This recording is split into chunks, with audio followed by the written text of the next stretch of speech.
It's 5 o'clock in Pirate Country, and it's time to get pumped up with the P-Man. Hit the door and hit the road. 94.3 The Game is going to get you home, and the P-Man's not holding back. Yes! Yes! Pirates win! Pirates win! Bring on the Patrick Johnson Show on 94.3 The Game. Holy mackerel! Oh, my goodness! The flagship station of the ECU Pirates. All right, welcome in, everybody. Nice to have you along. Patrick Johnson here as we start another fun-filled episode of the PJ Show, 94.3 The Game, 94.3thegame.com, and on the IBX Media app. Philip Pilkington producing. We'll hear from Pilk in just a little bit. We can tell you that Doug Martin will be with us here in a little while. So Doug Martin on the program today. Looking forward to having Doug. And we will be talking, of course, ECU's game at Charlotte, but also some other college football and other things going on in the game. And just overall, even some non-game related stuff, off the field stuff, which is some things we'll talk about right now. Before we get going, Pilk, welcome in. So tomorrow, Pilk, the big day. You and I will be on Talk of the Town in the morning. For me, always the deal. I'll be hosting. You'll be doing the sports, and get a chance maybe to stretch some of the commentary wings. I'm looking forward to it. Get to dip my toes into the political side of things, which I get in trouble for talking about on the sports talk station. Aren't you excited about that? Yeah, I am. Hey, the election's coming up, so I get to talk a little bit of that because, like I said, I get in trouble. I get a text every time I talk about it on here telling me to stop. So, hey, get to do it. Let's go. There you go. I'm looking forward to you getting a chance to do that tomorrow. The reason we will be on, Henry Hinton, is in New York City. And tonight, Pilk, we find out if WTIB, our sister talk station, will win the Marconi Award for Medium Market Station of the Year. It is the second year in a row that WTIB has been nominated as one of the 5 stations in America to receive Station of the Year in the Marconi Awards. How exciting would that be if the station won? That'd be good. Are you a 2-time nominee again this year, Patrick? Last year, no, I'm just a 1-time nominee this year. Okay, I know last year you were 2, and we were proud of you. We were hoping you were going to go 2-0. Unfortunately, it didn't happen. But hey, this year's a new year. A station that I do a little bit of work for in Kentucky was nominated in the small market category. And they lost. And, of course, we lost last year. So that made me the two-time on the same night Marconi Award losing Patrick Johnson. I'm going to venture to guess that of the non-syndicated radio stars, I am the only person that has lost twice in the same night. In other words, if you have a syndicated show, you might be on multiple stations that have been nominated and lose. But if you have a syndicated show, you don't care. You're not part of the fabric of the station. It's an affiliate, and they're paying you lots of money to be on stations. So at least I have going for me, I'm the fabric. Not the getting paid lots of money part. I'm the fabric. I have that going for me. Patrick, you got to think yes. you're in some great company. Think of all the other people who've gone 0 for 2 on award shows in a night. I mean, I don't have the list in front of me, but I'm sure from the Beatles to Taylor Swift to Beyonce, they've all probably been nominated for 2 awards in the same night that they didn't win. So you're right up there, Patrick. Look at you. Right up there. The other, there's another IBX property nominated for a Marconi. It is for, I think do they call it Show of the Year or Personalities of the Year? Do we know? But I'm not sure, but I know that Mark and Laura are nominated. Right. Friend of the show, Mark Miller, and Laura Smith, who hosts the morning show on WNCT 107.9. And they've won something like Show of the Year, Morning Show of the Year or something over in the North Carolina Awards now multiple times. and they're going to be the show of the year. Well, they're one of the handful of shows that are show of the year for the Marconis. So they're up in New York. And that's Mark tonight, right? Yes, that is all happening tonight. Will Mark actually go to the awards, or will he be at Phillies Mets in Queens? Ooh. I think he might dip on the awards and go to Phillies Mets, if I had to guess. What time is the game? It's like right now. I think it's like starting in like 5 minutes. There's a full slate of baseball today. If it were me, so it's starting in 3 minutes. If I was Mark, I'd be at Phillies Mets, and then the awards final starts like 9. I bet he could make it. Yeah, maybe. I'll tell you this. Take the BMT over to Manhattan. Yeah. I'll tell you this. Mark, Mark's from Philadelphia. He went to school in Pittsburgh. So, I mean, he's been around the big city. Sure, Mark's been to New York before, and I know Henry's been to New York, and Laura's probably been to New York. But between Henry and Laura, that's a real country comes to city situation there. It is, but hey, you think I'm a world traveler. Laura goes to New York like 2 or 3 times a year, and she was just in London. Shopping? Is that because of shopping? Probably. Yeah. I don't know why, but, I get I'm the butt of the world traveler jokes, but Laura Smith, it's not even a joke. It's just true. She loves New York. They can have New York. Anyway, best of luck to Henry and the station tonight, to Mark and Laura and their show and the company tonight. I hope they bring home a Marconi each, and then we can have it on our display case. It'll be a huge deal. Well, the one thing that you can always count on in life is there's change, right? Constant. Change is constant. And I don't think there's a sport that has seen change in the last few years like college football. College sports in general, but college football especially. 12-team playoff this year, major conference shakeup this year, of course, the portal, the NIL. There was a report from Ross Dellinger, who's been on the show before, courtesy of Yahoo Sports, where he says former Disney executives are pitching a new 70-team college football model. It preserves the 4 power conferences, expands the postseason, overhauls scheduling, tiers revenue distribution, and infuses as much as, get this, $9 billion in private capital cash into the system. They are calling the project Project Rudy. It is built on the concepts of arranging more games between power conference programs by eliminating all games against Group of 5 and FCS opponents. Well, that's nice. Expanding the playoffs and pitting blue blood power conferences more often against another. Consolidate the media rights of 70 schools under one agreement instead of the current structure of 5 different packages. So you'd have one media package essentially for each of the power leagues and Notre Dame. No more non-conference games between, as the example here was Michigan and Western Michigan, Ohio State, or Akron. It'd be a bigger NFL version, and a 12-team playoff would be expanded to an unknown number. The new model would upfront each team money, $5.3 billion in capital, private capital would be the upfront infusion, borrowed from future media ventures, and would provide schools immediate cash during the 3-year transition period, helping them buy out non-power opponents and supplementing their annual TV distribution. Television distribution would normally split evenly across conference members, provide schools their main source of revenue, and fund athletic department expenses. Let me see here, and that's all it has. So that $9 billion, are the athletes going to see some of that? Well, that's not revealed in any of this, and I think that's an excellent question. Where does the NCAA factor in this?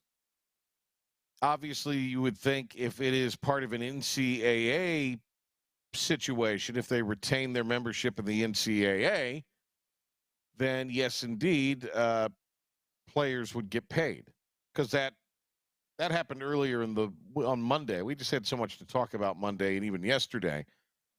But it looks like the initial settlement in that House lawsuit has happened, which basically has the NCAA clears the way for them to pay players. In addition to NIL, which is going to fall under the roof of athletic departments soon enough. What they're going to have to do with this model, though, Patrick, is they're going to have to find a way for some of this money to go from the TV contracts directly to the athlete and bypass the university. And the reason why, because if the university touches it, Title IX comes into play. Yeah. And now the university's got to pay the female soccer player the same. But if the football player is an employee of Fox Sports or an employee of Disney, a.k.a. ESPN and ABC, and that's where they're getting the money, they're now being paid specifically for their services, and they're not being paid to be a collegiate athlete anymore, even though they're representing college. You can bypass the Title IX stuff. It says, this is written from a football perspective. Do the conferences just become football-only conferences, and yet we retain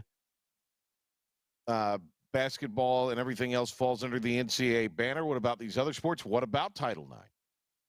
A lot of unanswered questions here. This is a great idea in theory, but unless the money goes directly to the players, there's no way that players are going to go for this. In other words, you almost would have to have a players' association. Boy, doesn't this all sound really familiar? I think it's going to be the exact same thing, just these players will have 4 years of eligibility instead of unlimited years of eligibility, but it's going to be the same thing. And then at what point, again, how do you pull this off if there are Title IX implications? Does football become a sport that is at the highest levels no longer sanctioned by the NCAA? See, but Title IX is not the NCAA. That is a law. That is of the land, yeah. Yes, that is athletes cannot be discriminated on because of their gender. The NCAA has been forced to adopt it, but that's going to be the tough part of this thing is, and I'm not, when I say to get around Title IX, it's not like I'm trying to say that women's athletes don't work hard, but at the end of the day, let's be honest, football is going to bring in money by this model that men's basketball ain't bringing in and no other sports bringing in either. And if they're getting paid for this, you've got to find a way to bypass Title IX because we can't be playing women's athletes $9 billion. You just can't. Well, that's what I'm saying. Under some of this stuff, it's been proposed, well, you'll break off and have basketball and women's basketball and, football all under this umbrella. And everything else then would maybe fall under them, become more regional. I mean, that's been pie in the sky kicked around by those that still think there's a sniff of amateurism in this. But, I mean, you're right. The Title IX implications are there. And it is federal law. If these schools know what's good for them, they will want this to be football only.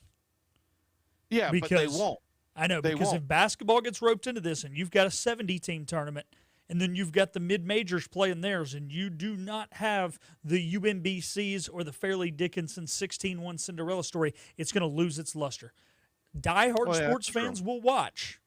But gamblers will watch. But right now, you've got college girls who don't watch sports except for the 6 football games they go to, filling out a bracket, trying to have a better record than their boyfriend as bragging rights, and they're watching an 8-9 game between Missouri and Kansas State because, those two aren't in the same conference anymore. Yeah, because they're in a pool, and they can, they pick the 8 seed, their boyfriend picked the 9, and they're watching that game. That's not going to happen anymore if you've got 70 and then you've got the other 290 by themselves. Basketball needs to stay. But that's also been the rub on all of this. Everybody talks about football, and it's eventually become a football issue. For several years, there has been a real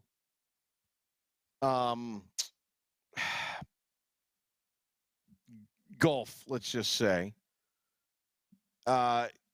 There's been real conversation at high levels about why does Ohio State have to get the same piece of pie that Give me a small school. Yeah, well, no, that's a bad example because you're not talking about conference stuff. You're talking about with the NCAA tournament, right? I'm talking about with the NCAA in basketball. Just Bowling think of Green. Well, that's not a great example because it's not they've got football. Somebody who does it well. Let's just say let's just say for simplicity's sake, it's Wilmington. Yeah, where are the comparisons? Now, you and I know Wilmington's got a good program, and if they played Ohio State on a neutral court with some of their vintage rosters, there's a chance they would beat Ohio State, and a very good chance, not just, lucky chance. So that's not a great example. My magazine, my Lindy's magazine, is too far out of reach to grab. So you're wanting a school that has no football and is bad at basketball is what you're asking for? Well, just a small school that does not have football that plays basketball and maybe plays in a gym that is not that's a glorified high school. Well, let's just say upstate. Okay, upstate, yeah. South Carolina upstate. They got an atrocious gym. They've not had great success. But they in Ohio State, on some level, are entitled to the same units to a point out of the NCAA tournament. The pay. In other words, the big schools don't feel like they should be sharing that NCAA tournament money in basketball with someone like that.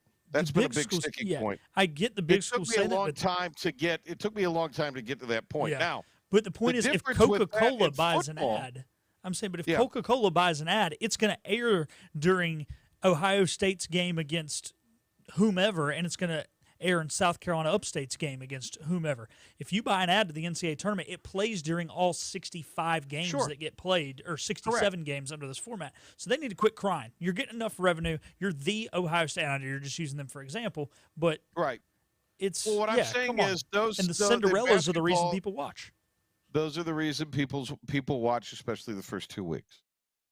So you're right. They will, but it's all in the name of football. And let's face it. I mean, let's be really, really honest. There's some middling. I mean, let's look at maybe 2 out of the last 3 weeks. There's been some games in college football that, I'm sure they were watched because it's college football. It's the second most popular sport, and you have people that have gambled on it, that kind of thing. But there's games you'd just as soon not watch. Nothing is. I mean, this weekend's not a great example, but I mean, even this weekend, all of these marquee matchups that were looking really, really good 6 or 7 weeks ago, we thought you have some of those teams unranked now. People will watch, but I mean, you're hanging your hat on. Does somebody really want to watch Houston play Northwestern? Not unless I bet my rent check on it, which I'm not going to. If you're a degenerate gambler, yes. I can't see it. I really can't. But if it's a football only thing, this thing's got a shot. If it isn't, and Mull has said this before, and it goes to your point. They've talked about adding more spots to the NCAA tournament so more teams from the bigger leagues get in. The 10th place team in the ACC is the 10th place team in the ACC for a reason. Why would you want to watch them? Their fans don't even want to watch them at that point. They're ready for the season to end. They're ready to play baseball. Not for the 10th place team in the ACC to play the 9th place team in the SEC in the first round. Nobody wants to watch that. Just to get in a physical, tough battle just to see who can get their rear ends handed to them by Kansas in the next round. Right. Nobody wants to see that. Nobody wants but they're bound and determined to screw the whole thing up. All right. We'll get Doug Martin's take on this. They've also closed the window for the portal. We'll talk to Doug about that. We'll talk to Doug about some of the on-the-field stuff. So Doug Martin joins us coming up on the Patrick Johnson Show. And we'll continue on here. 94.3 The Game and the brand new IBX Media app. We've got a great app. Download it today. It is free in the Google Play Store or in the App Store. And it has no pre-roll ads. You can just click on your favorite IBX Media station, and there you go. You can watch video, versions of programming that have videos, and also all of our archives are on there as far as podcasts go. All right, Patrick Johnson Show. When we come back, it'll be Coach Doug Martin. Acre Station Meat Farm, along with Lane Angus Beef, bring you Farm to Fork Beef. Stock your freezers now with affordable beef boxes, just in time for the grilling season. Farm to Fork Beef brings quality local beef to your family. From your traditional butcher shop, Acre Station Meat Farm. Come on down to Acre Station Meat Farm and find out why we're #1 in fresh cuts and friendly service. Acre Station Meat Farm, Highway 32 North, Pinetown.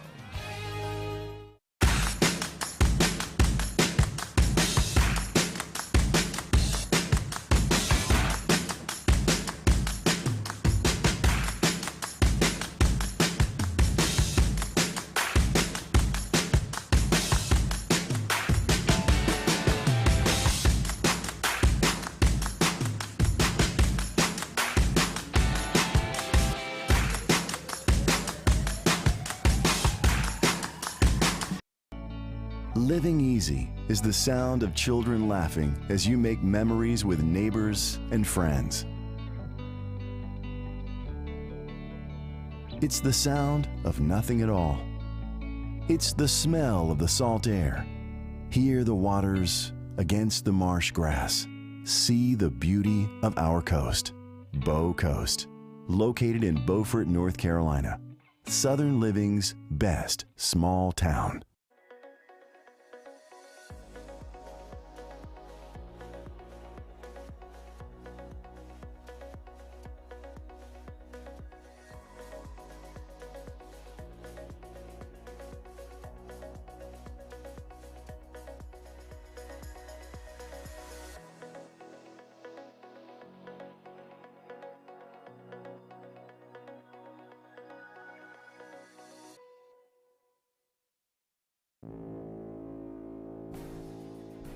Pirate game days, there's nothing like them. The atmosphere, the tradition, the matchups, the magical finishes. Be a part of Pirate Game Days. Season tickets are as low as $115. Reserve your seat today to be a part of the experience of Pirate Game Days at Dowdy Ficklen Stadium this fall.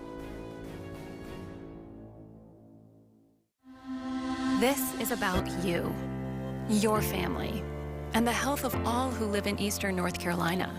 This is about the transformation of a health system into something more powerful and more human, about creating new ways to treat disease and keep you well. This is about ECU Health, which is to say, it's really all about you. ECU Health. Minds, hearts, purpose. Sometimes you just don't know if you want to kiss him or slap him. Ow! Either way, he'd probably like it. The Patrick Johnson Show on 94.3 The Game. All right, welcome back to the PJ Show. And let me see here. I got something I need to read really quick. I thought I'd sent this in, but I guess I need to do that again now that I'm thinking about it. But we've got coming up in well, it's happening this month. Let me see if I can find it here. Here it is, East Carolina weight loss. And of course, I've lost 60 pounds under East Carolina weight loss. This month, they are offering a free body composition analysis with each free consultation, which is a $197 value for free. This is new testing. It'll give you a lot of great info about your BMI, your body fat percentage, visceral fat that is around your organs, your metabolic age, etc. And it'll help you better understand where you are now and where you want to be to live a healthier life. So get up with East Carolina Weight Loss today, eastcarolinaweightloss.com for more information on that. And tell them Patrick Johnson sent you. All right, Pilk, we got Coach. There he is, Doug Martin, ladies and gentlemen, joining us here on the Patrick Johnson Show. Coach, how are you? Patrick, I'm great. I don't know if you heard, I signed my own NIL deal with Hair Club for Men. So we got money coming in down here now, man. We're rolling. You have made a huge blunder, Coach. It's exciting for the person who was the beneficiary of the blunder, but for you, this is going to be because your wife now has caught a fish on the boat. Oh, yeah. You can't live with her now. Coach. You can't live with her now. She thinks she's a fisherman now and everything else. It's out of control down here. So now you can't get on the boat and go out and have a little, Doug Martin coach time. You got to take your wife every time you go fishing now, which I know you're happy to do. Yeah, she was pretty special out there. Now I give her kudos. She landed a big one. Okay. Have you got it where you're going to frame it and put it on the wall yet, or is that how does that work? Just did the pictures and a little video, so she could have that for keepsake. There you go, the keepsake there. Well, there you go. Congratulations to the lovely Vicky for being not only the smartest member of the Martin family, but now apparently the best person when it comes to fishing. So, you're way out of control. You're out of control. Hey, let's talk about what we talked about in our opening segment here. This was the Ross Dellinger report. And I think you may even have been the one that tipped me off on it when it first was released. It's starting to gain some traction since yesterday and has really picked up today. And you're looking at 70 schools that would be fronted billions of dollars by, I guess, a private equity situation. And essentially, to me, the big thing there is it would eliminate any non-conference games against anyone in the G5 or FCS. So those games would be a thing of the past. Other than that, you're still going to hold a playoff. The other big change would be you'd have your own media window, your own media deal, or you'd have a group media deal. You wouldn't have conferences having individual media deals. I don't see it flying because I don't see ESPN and or Fox wanting to relinquish that.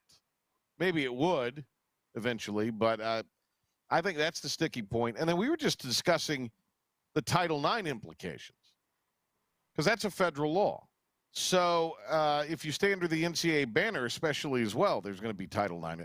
So this all seems great in concept, but the devil's in the details.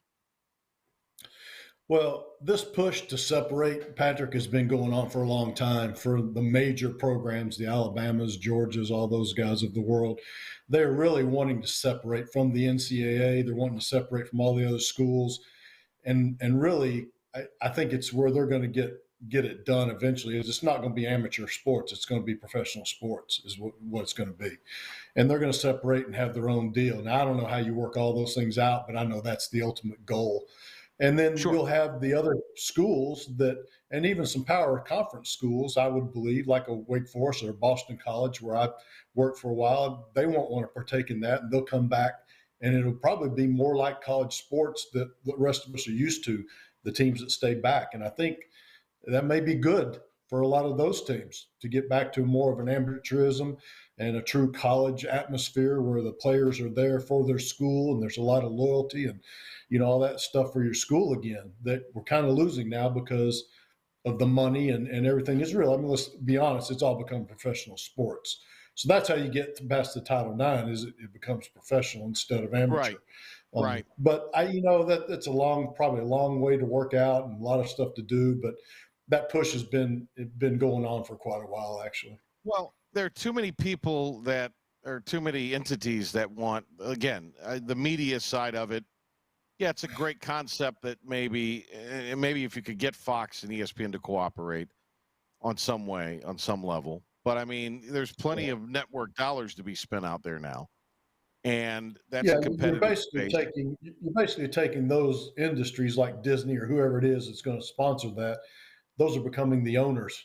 Just like in the NFL, you have owners. Well, those corporations are going to be the owners of these teams is what's going to happen. So, yeah, I mean, it's a mess. There's a lot of things about where college football is headed right now that really I think is disappointing.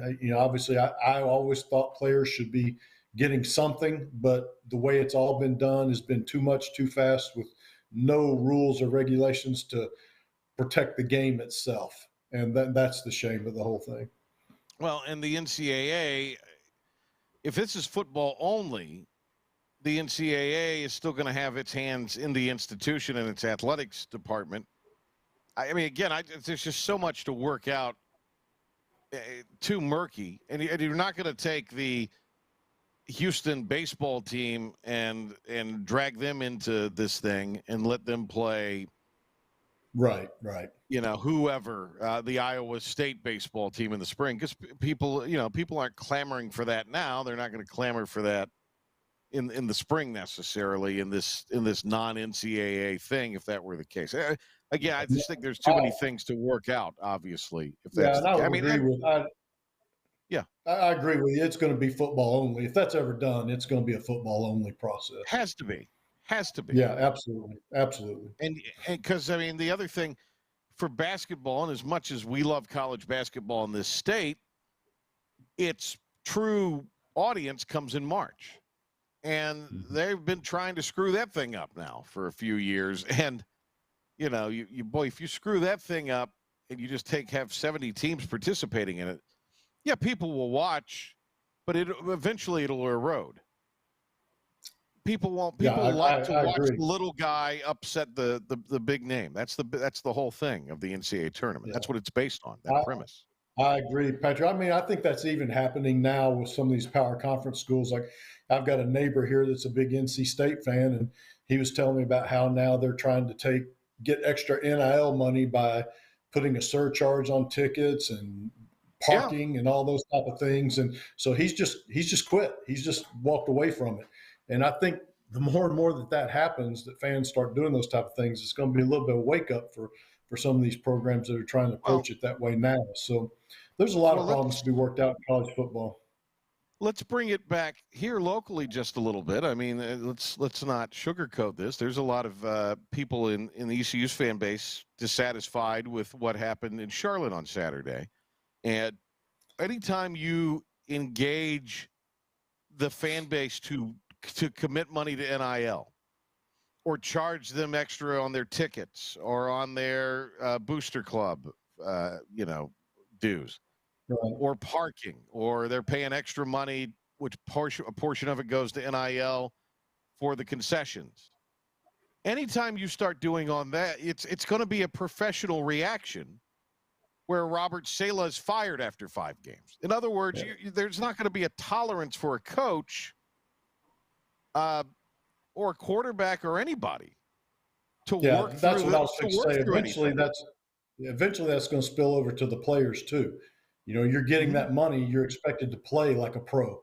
And, those are the things that's I don't know. Those are things that are going to have to be worked out. And like I said, all this happened so fast. The NIL thing was put into place so fast without really thinking things through, that it's created this vacuum of problems.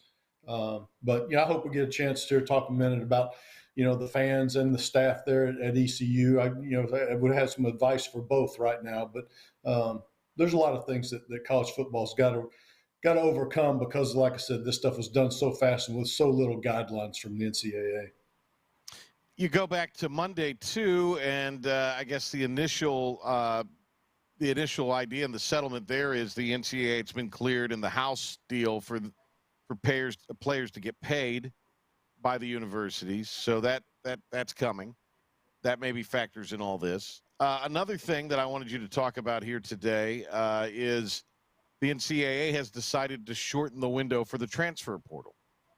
It's going down from 45 days to 30 days. So that does give – now, it won't be this year. After football this year, it's still going to stay that way because of, so this will – for football will go into effect next year. For basketball, it shortens down to 30 days. And it happens after the second weekend of the NCAA tournament. That will start effectively this year or next, calendar year. Where was the push of this? I got to imagine this came from the coaches who've really been trying to get a handle on what is the Wild West known as the transfer portal. Yeah, I think that this will protect the programs a little bit. I actually think it should be even shorter than that. What's happened is players at the end of the season, if they weren't happy or whatever, they had their window to leave, which is fine. But then there was a larger window or another window after spring practice. So that if a young man goes through spring practice and he's had a little bit of adversity or he's not getting to start or those type of things, bam, they just quit and leave. Back in the day when it meant something, you hit a little bit of adversity, you stayed there and worked and competed.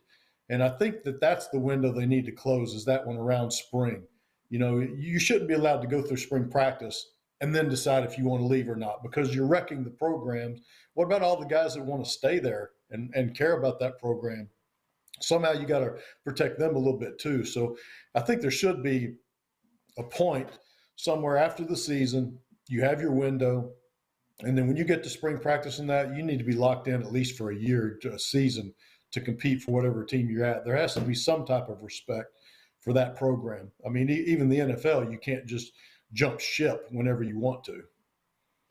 It's like if you were in the pros and you had free agency every year. There was no term to any agreement, and I mean, it's just you can't run sports like that. You just cannot. I tell you what, Doug, let's go to Pilk. Let him give an update. Good breaking point here, if you can hang, and then we'll get into some football talk. Will that work for you, Coach? All right. Absolutely, so Doug Martin, we'll talk some ball. We'll talk the Pirates. We'll talk that situation after this from Philip the Ref Pilkington. Thank you, P-Man. Looking at starting at Pirate Athletics, they were back out on the field today. First time they were on the field since Saturday's contest. Javius Bond was dressed out, but he was in a shell, no pants on, just sweatpants. The rest of the team was in full pads, including Zakai Barker, due to the media only being there for the first 30 minutes. We are unsure how much of a participant those two were in ECU's practice. In NFL news, Texans wide receiver Nico Collins has been placed on IR with a hamstring injury. Speaking of hamstring injuries, Devontae Adams will not play this weekend for the Raiders. That'll be the second straight game he has missed. The Eagles have released linebacker Devin White, who they signed to a one-year contract this offseason, but he is yet to appear in a game for the team. He was a second-team All-Pro with the Bucks in 2020, as well as a Pro Bowler in 2021. There will be a few teams making quarterback changes this week. The Raiders have announced that Aiden O'Connell will be under center. He did come in relief of Gardner Minshew in Sunday's loss to Denver. Also, the Patriots have announced that they will be starting rookie quarterback Drake May out of North Carolina. The Saints have announced that Derek Carr will be out with an oblique injury, but have not yet announced who the starter is. They have Jake Haener on their roster, as well as rookie Spencer Rattler out of South Carolina. Looking at Major League Baseball right now, it is the 8th inning between the Tigers and the Guardians. Tigers lead game 3-0. The series is currently tied at 1 apiece. And going over to the NLDS, top of the second, up in Queens right now. Phillies and Mets are 0-0. Mets lead the series 2-1. That is a best of 5 series. That'll do it for your 94.3 The Game Sports Flash Update and Pirate Report. We're going to take a time out here on the Patrick Johnson Show, and then we'll be back with more with former head coach and former ECU offensive coordinator Doug Martin. Hi, I'm D.R. Alligood. And I'm his daughter, Jessica. For 11 years, we have built quality driveways and parking lots for both your residential and commercial needs. We also offer free on-site quotes to have your custom driveways built the way you want. 252-946-1227. Hey Glenn, let's talk about a new program at Greenville Nissan. Sure, sometimes bad things happen to good people, like credit hiccups. Greenville Nissan just rolled out credit forgiveness. If you've been making consistent car payments and you're tired of that high interest rate, this program is for you. Get into a new Nissan with a manageable payment and keep that cash in the bank. Come visit us at Greenville Nissan and drive your Nissan home today. Hurry, this program ends September 3rd. Greenville Nissan, where we drive to serve.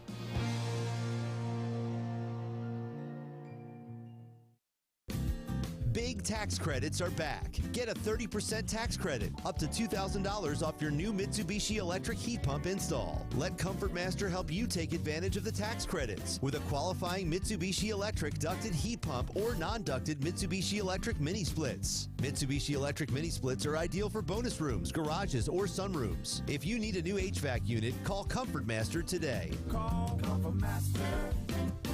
Call Comfort Master. the best burgers around.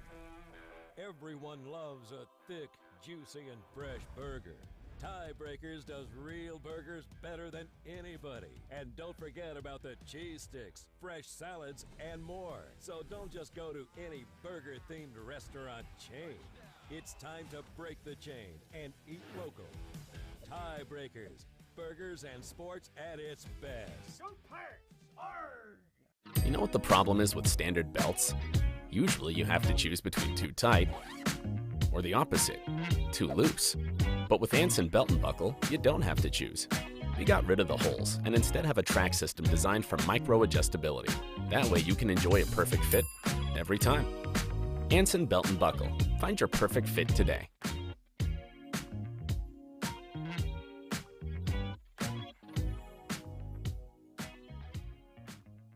Hi, I'm D.R. Alligood. And I'm his daughter, Jessica. For 11 years, we have built quality driveways and parking lots for both your residential and commercial needs.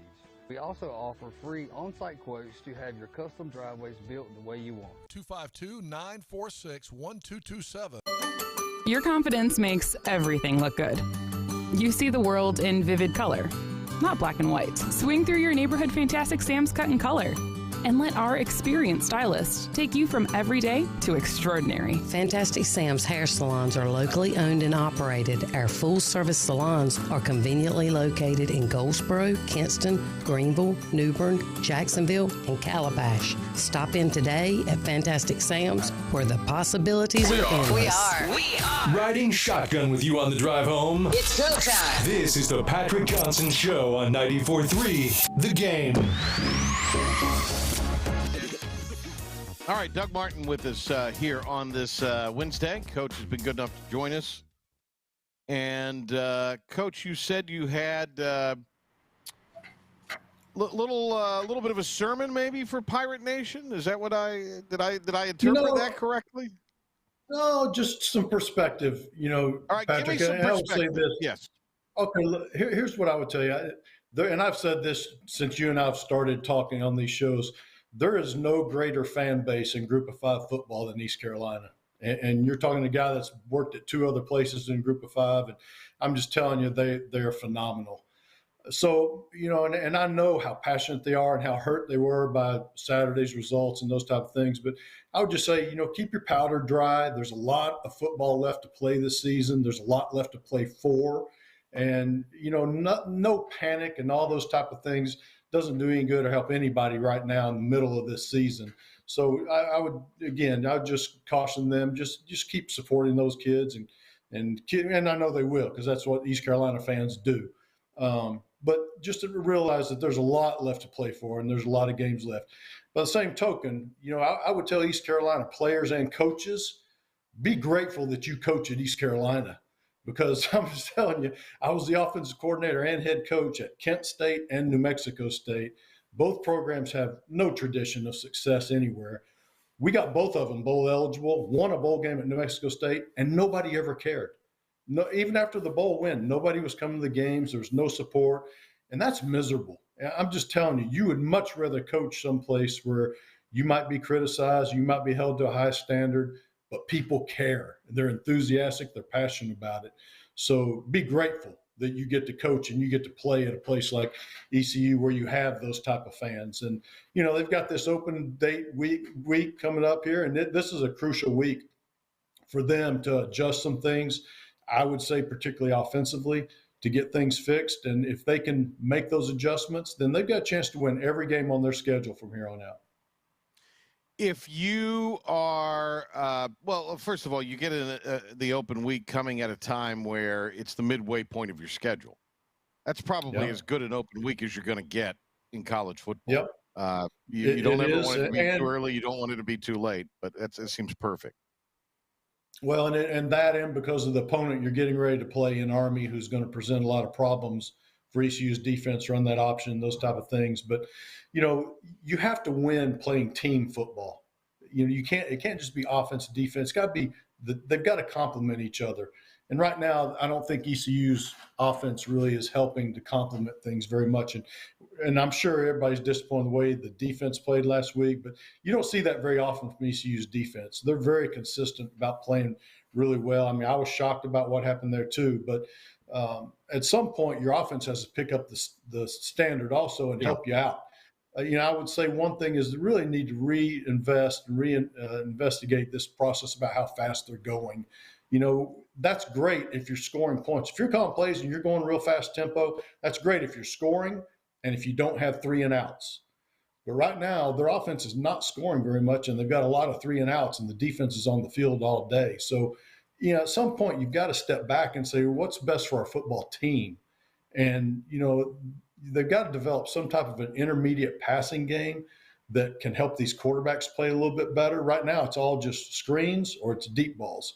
And there's got to be something in between to get the chains moving, to, put the ball in some skilled guys' hands early so the offensive line doesn't have to protect forever. And you get a little bit more creative in how they throw the football so that they can stay on the field longer, cut down the 3 and outs and hopefully score a little bit more, but, help the defense out a little bit also. So, and create some running game and those type of things. But we really need to just readjust, I think, the way things are done on that side.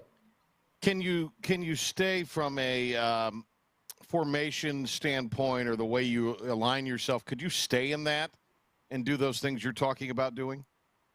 Oh, yeah. I mean, and not that you can't go fast at times. You may want to, hey, on this series, let's speed it up real quick. Or when we get in the red zone, let's speed it up. But you don't have to do that all the time. I think being exclusive all the time, only one set of ways to do things is not effective. If you can, the more things you create for a defense to look at, the tougher it is for them to play. I really think a lot of college teams right now are making a mistake. If you watch most teams, very few of them play with the tight end actually on the line of scrimmage. There's a lot of value to having that tight end on the line of scrimmage, not in the backfield, not in motion. It can help the tackle and pass protection as he releases for routes. The running game expands a lot more. And you're starting to see a lot of teams go back to having the tight end on the line a little bit more, and it creates different formations like you're talking about. You can run the same plays, but now you get a little bit more disguise to do them out of different formations and motions. Doug Martin joining us here on the Patrick Johnson Show. All right, let's talk about one of the other elephants in the room. They make the quarterback change, bring Katin Houser off the bench late in the first. Didn't do it at halftime, did it late in the first. Now, Houser comes out after halftime and leads them down, and they get a score, and they look like they look pretty good on that drive. As the thing went on, Houser didn't look so great. I didn't think Garcia was awful. Now he threw, there was a pick six. I tend to think that the receiver had some culpability in that. And look, the numbers don't lie. Garcia's thrown far too many interceptions for 6 games. So when you look at that situation, Coach, did you see anything just based on the game that Garcia was not doing that was any different than what he'd been doing earlier in the year? I mean, you kind of know what you're getting from him to a degree at this point. Yeah, no, I didn't. But again, I would say, it doesn't matter if David Garrard is your quarterback. What I'm saying is you've got to have more of an intermediate passing game. Right now, I just think the quarterbacks are being put in some bad situations. It's hard for any of them to succeed with the RPO game. You got to make a decision. Am I going to hand it off or am I going to throw it? That decision has to be made so fast. And then you've got to reload and make an accurate throw. There's a lot of struggles in that for quarterbacks. We went through that even in the UFL, and we kind of trashed that type of thing just to give it more specifics for the quarterback of, hey, we're going to throw it or we're going to run it. Get play action passes back involved where the quarterback knows I'm throwing this thing. We're going to make a great fake. I'm going to come off this thing. We're going to move the pocket and throw the football. Or we're going to run the ball no matter what. We're going to run the football. So your offensive line is not worried about being downfield on a pass or any of those type of things. They can come off the ball and play physical. So I didn't really see – I'm not there to coach those quarterbacks, so I really don't want to judge what those guys are doing. But I just think a quarterback in general is going to struggle with what they've shown so far this season schematically, offensively. Right. Well, back to the quarterback psyche, and that's kind of where I was going with this. Is it how difficult is it now for Garcia Yeah, I mean, is it maybe helpful to have this off week? I mean, is it helpful to have this off week? Maybe it gives you a chance to reset. I mean, can you go back to Garcia at this point and he not be shattered? Should Hauser get a chance to work out with the ones extensively? I mean, there's a lot of questions in that move. Yeah, Patrick, as I said, there's a lot to coaching a quarterback. And I think it takes a lot of experience to, guys that have done it for years and know how to handle them. It's not just on the field. You've got to have a relationship with these guys. They've got to feel like you protect them as a coach if they're going to be successful. And so when you take one out of a game like that, it's hard to get him back mentally. I mean, it just is. There's a trust broken there. There's hard feelings. I don't care what anybody says. There's hard feelings. It's tough. I can't tell you, who deserves to play and all those type of things because I'm not in the practices. I don't know those things. But from the psyche of a quarterback is very delicate. I mean, you've got, as a coach, you've got to give that quarterback confidence. He's got to trust you. He's got to know you got his back. And then by the same token, that quarterback has to have the coach's back too. I always told quarterbacks that I coached, and I learned this from Steve, that, I told them the very first day, your job is to make me a dangerous play caller. I mean, if you're playing the right way, I should be able to call any pass. I should be able to call any pass at any time and know that you're going to take care of the football and you're going to throw a completion because you're going to stay in the offense and you're going to be disciplined about it. And so it's a two-way street. It takes a lot of trust and a lot of relationship building. And I think that's where college football has gotten away totally from developing quarterbacks. It just doesn't happen much anymore at almost any school. And you look across the country right now, NC State's going through the same deal. North Carolina's going through the same deal. I mean, it's all over the place. Doug Martin with us here. A couple more minutes in the program, so I wanted to ask you a couple of just other quarterbacking questions, particularly as it pertains to Drake Maye. Looks like we're going to see him this week finally. Will it have done him some good to have been someone on the sidelines kind of watching the first few weeks? Or is it just going to be present a bunch of problems as starting any rookie quarterback would be? I think it really helps him. This has been really good. If they had started him right off the bat and he had not had success, again, it's going to be hard to get him back. It's going to be hard to get confidence. So doing it this way, and this is the way, Bill Walsh way back with the 49ers and Joe Montana and all those guys, this is how he developed them. He would put them in somewhere in games where they would have success. And then as they got older, they played more and more and more. This is a great way of developing Drake Maye and not ruining him. And I'm just telling you, Patrick, in college and the NFL, there are more talented quarterbacks ruined than they are made. I'll promise you. And there's a lot of talented guys that they just didn't get used the proper way, again, in college and in the NFL. And it's a shame. They need to be developed before you just throw them to the fire.